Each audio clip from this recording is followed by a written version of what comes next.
ऐसे मुद्दे हैं जिस पर जेडीयू और आरजेडी एक दूसरे का समर्थन देती है। चाहे बात हम बिहार को विशेष राज्य का दर्जा देने की करें या फिर बात जातिगत जनगणना की करें, इन सभी मुद्दों पर जेडीयू और आरजेडी की राय हमेशा ही मेल खाती है। लेकिन बीजेपी, जिसकी गठबंधन की सरकार यानी कि बीजेपी और जेडीयू के गठबंधन की सरकार बिहार में है, फिर भी कई मुद्दों पर बीजेपी और जेडीयू एक दूसरे से अलग अलग राय रखते हैं और जेडीयू की राय आरजेडी से मिलती रहती है। लेकिन इस बार जेडीयू ने इस बात को क्लियर कर दिया कि आखिर क्या वजह है कि आरजेडी जेडीयू को अपना समर्थन देती है। सैटेलाइट में आपका स्वागत है। आपके साथ में मैं हूं अनामिका और इस वक्त मैं मौजूद हूं जेडीयू कार्यालय में, जहां पर हमारे साथ में है प्रदेश प्रवक्ता अभिषेक झा जी। बहुत ज़्यादा सियासी घमासान जो है वो बिहार में मचा हुआ है, तमाम मुद्दों को लेकर के मचा हुआ है। तो इन तमाम मुद्दों पर बातचीत करने के लिए हमारे साथ में अभिषेक हैं। अभिषेक से बात करेंगे। अभिषेक, सबसे पहला सवाल एक जो ये है कि अभी सुशील मोदी ने नीतीश कुमार से एक बड़ी मांग कर दी है कि पीएफआई जो पब्लिक फ्रंट ऑफ इंडिया जो संस्था है उसको बंद कर देनी चाहिए, इसमें बैन लगा देना चाहिए। इसको लेकर के काफ़ी ज़्यादा बवाल मचा हुआ है। क्या कुछ कहना चाहेंगे? क्या नीतीश कुमार इस पर एक्शन कुछ लेंगे? क्योंकि पूर्व उप मुख्यमंत्री रह चुके हैं सुशील मोदी, राज्यसभा के सांसद हैं, तो क्या कहना चाहेंगे इस पर? देखिए, हम लोग तो एक्शन लेते ही हैं और आप लोगों ने देखा है कि बिहार में जब से नीतीश कुमार जी आए हैं, सांप्रदायिक सौहार्द का वातावरण कितना स्टैब्लिश हुआ है। और उसके अलावा भी जब भी इस तरह की घटनाएं घटती हैं, जो घटनाएं घट रही, जो मामले सामने आ रहे हैं, बेहद गंभीर हैं। हम लोग किसी धर्म से जोड़कर इसको नहीं देखते हैं, किसी विशेष संगठन से ही जोड़कर नहीं देखते हैं।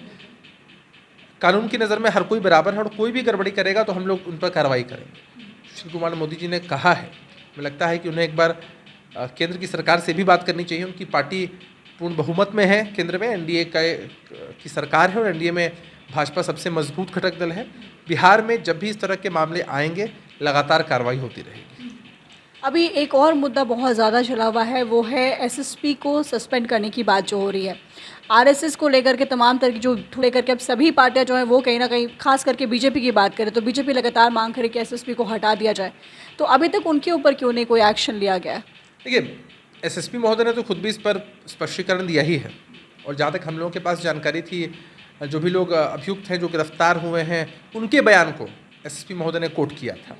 तो एसएसपी की तरफ से स्पष्टीकरण आया ही है। पुलिस डिपार्टमेंट इस पूरे मसले को देख ही रहा है। राजनीतिक दलों का इसमें कोई विशेष हस्तक्षेप नहीं है। अभिषेक जी, एक और सवाल कि अभी आज अग्निपथ और अग्निवीर का जो मुद्दा था वो कहीं ना कहीं बीजेपी की तरफ से जो कड़ा एक्शन लिया गया था कि स्टूडेंट्स के लेकर के कहा गया था कि भाई उनके ऊपर जो भी स्टूडेंट्स इसमें इन्वॉल्व होंगे उनके ऊपर उनको ना कहीं कोई नौकरी मिलेगी, ना कोई सरकारी नौकरी में कहीं जगह दी जाएगी। उसके बाद कहीं ना कहीं मुद्दा शांत हो गया था। फिर से मुद्दा उठा है जातिवाद को लेकर के, जाति प्रमाण पत्र मांगा गया है। तो इसको लेकर के क्या कुछ कहना चाहेंगे? आखिर बीजेपी की तरफ से, केंद्र सरकार की तरफ से जाति की आज तक कहीं मांग नहीं हुई थी, अब सेना के लोगों से जाति की बात की जा रही है। देखिए, शुरू में जब अग्निपथ योजना आई थी और इस पूरे मसले पर युवाओं का आक्रोश देखने को मिला था, तो हमारी पार्टी के राष्ट्रीय अध्यक्ष आदरणीय ललन सिंह जी ने स्पष्ट किया था पार्टी का स्टैंड। अब जब यह स्कीम आगे बढ़ी है तो देखने को मिला है कि जाति प्रमाण पत्र मांगा जा रहा है या धर्म के विषय में पूछा जा रहा है। मसला ये है कि इस योजना के तहत जो नौकरियां मिल रही हैं उसमें आरक्षण की व्यवस्था नहीं। जहां आरक्षण की व्यवस्था नहीं है वहां आखिर क्यों जाति के विषय में पूछा जा रहा है, धर्म के विषय में पूछा जा रहा है। और इसी बाबत हमारी पार्टी के संसदीय बोर्ड के राष्ट्रीय अध्यक्ष आदरणीय उपेंद्र कुशवाहा जी ने इस मसले को उठाया है। तो निश्चित रूप से केंद्र की सरकार को या रक्षा मंत्रालय को स्पष्टीकरण इस पर देना ही चाहिए कि ऐसा क्यों है। स्पष्टीकरण तो सब मांग रहे हैं, खास करके नेता प्रतिपक्ष तेजस्वी यादव की बात करें तो वो भी मांग रहे स्पष्टीकरण। तो यहाँ तक कह दिया कि भाई जो 4 साल के बाद 25% को रख लिया जाएगा, बाकी 75% को हटा दिया जाएगा, वो आरएसएस उसकी छटनी करेगी, वो भी जाति के आधार पर। इतनी बड़ी बात कही है। देखिए, अब नेता प्रतिपक्ष तेजस्वी यादव जी की नींद भी लेट से खुलती है। अब वो क्या प्रतिक्रिया देते हैं, क्या सोचकर बोलते नहीं बोलते, वही बेहतर बता पाएंगे। इस पर हम लोगों को कोई विशेष टिप्पणी नहीं करनी।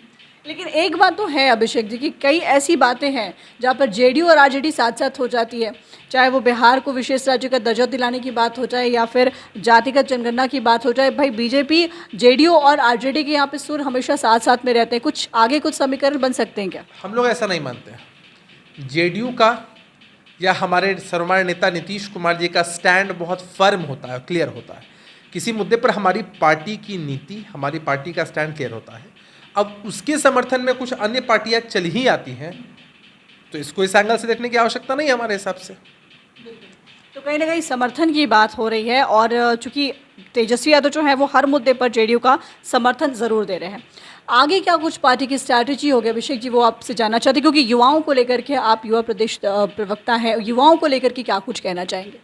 देखिए, आप देख सकती हैं कि बिहार की सरकार की तरफ से युवा उद्यमी योजना हो या युवाओं की पढ़ाई लिखाई के लिए इंजीनियरिंग कॉलेजेस, मेडिकल कॉलेज की व्यवस्था हो, रोज़गार के लिए लगातार हो रहे प्रयास हो, यह सब सरकार की प्राथमिकता में है। और जब चुनाव हुए थे तभी एनडीए की तरफ से यह वादे किए गए थे, जिन वादों पर अमल करके सरकार आगे काम भी कर रही है। तो सरकार की प्राथमिकता में युवा हैं। हमारे लिए युवा का मतलब ये नहीं होता है कि वंशवाद की हम राजनीति करें, नेता के बेटे को ही युवा माना जाए। यहाँ युवा बिहार के जो आम युवा हैं उनको मानते हुए उनके मद्देनज़र योजनाओं को बनाया जाता है। तो चलिए, बहुत बहुत शुक्रिया अभिषेक जी। तो ये थे हमारे साथ में जेडीयू के प्रदेश प्रवक्ता अभिषेक झा जी, जिन्होंने तमाम मुद्दों पर पार्टी का स्टैंड क्या है ये कुछ बता दिया। फिलहाल इस खबर में इतना ही। नामिका को दीजिए इजाज़त।